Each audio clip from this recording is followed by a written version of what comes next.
Spanning Tools for Mac is a suite of utilities that analyze, report, and fix dozens of problems with iCal, address book, and sync services. Let's take a look. First, we'll open Calendar Cleaner, and I'll show you the types of conflicts that it can scan for. I'm going to go ahead and scan both of my calendars for all of these conflicts.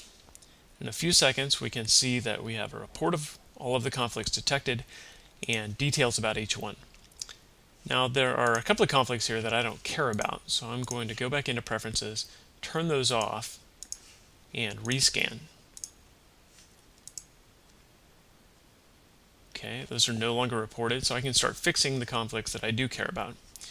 To fix each conflict, I just select it, pick a resolution, and click Fix.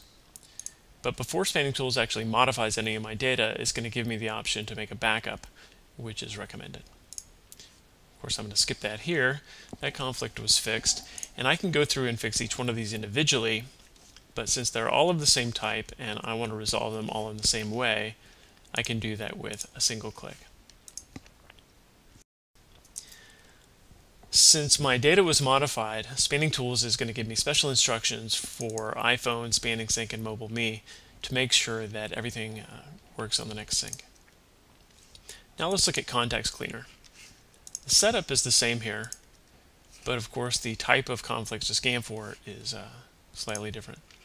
We'll go ahead and scan and discover that my contacts, like many people's, are just a mess. I've got contacts with duplicate emails, contact that looks like a company but it's not set to display as a company, quite a few duplicate contacts, duplicate phones, you name it.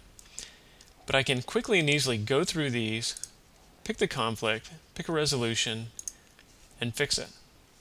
Again, in this case, I'm not going to back up, but you should.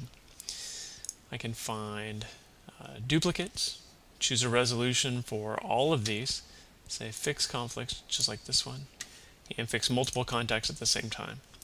By going through and doing this, I can quickly clean my entire address book. Again, contacts were modified, so I'm going to be given special instructions about what to do next. Finally, let's look at Sync TuneUp. Apple Sync Services is the part of OS X that connects all of your applications and services and devices that sync with each other. But when one of those sync clients is badly behaved, it can cause problems. So Sync TuneUp lets you unregister any sync client and it will stop syncing immediately. Now, sync services can also become infected with bad data from any of these clients, and so Sync TuneUp allows you to disable syncing, reset sync data, or even delete the entire sync services database and start from scratch. Troubleshooting sync problems is typically a pain, but with Sync TuneUp, it's a piece of cake. You can find out more about Spanning Tools, download a free trial version, and buy a license at spanningtools.com.